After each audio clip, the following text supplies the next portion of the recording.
Bonjour les élèves de la classe de 4. Aujourd'hui, on va expliquer et on va corriger l'exercice page 88. Alors,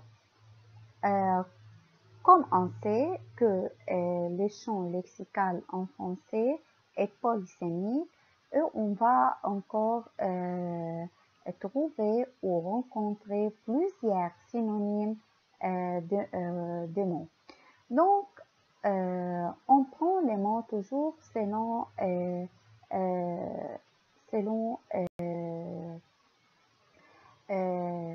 leur contexte dans le paragraphe ou dans le texte ou dans la phrase.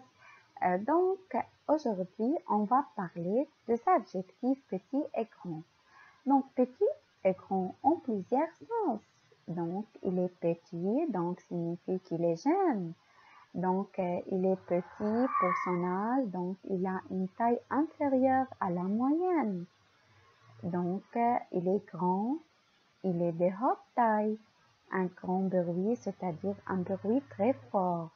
Donc, comme on voit, comme on voyait, que l'adjectif petit a deux sens. Il signifie qu'il est jeune et il signifie encore qu'il a une taille inférieure à la moyenne.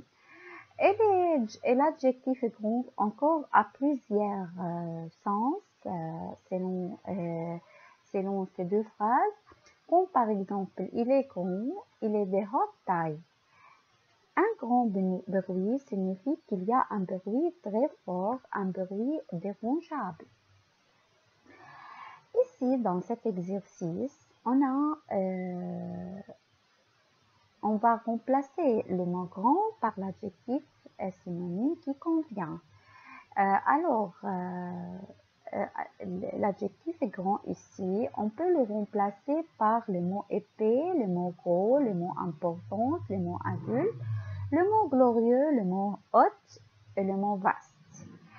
Ici, on a corrigé tout directement cet exercice et on a mis l'adjectif directement au sens convenable. Julie veut être danseuse quand elle sera grande, signifie quand elle sera adulte.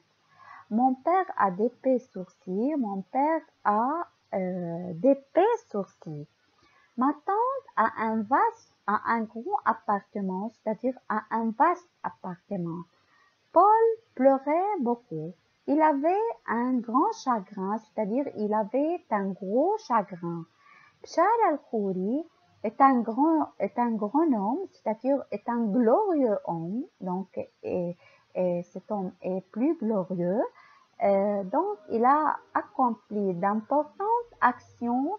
Il a accompli de grandes actions, c'est-à-dire il accomplit d'importantes actions.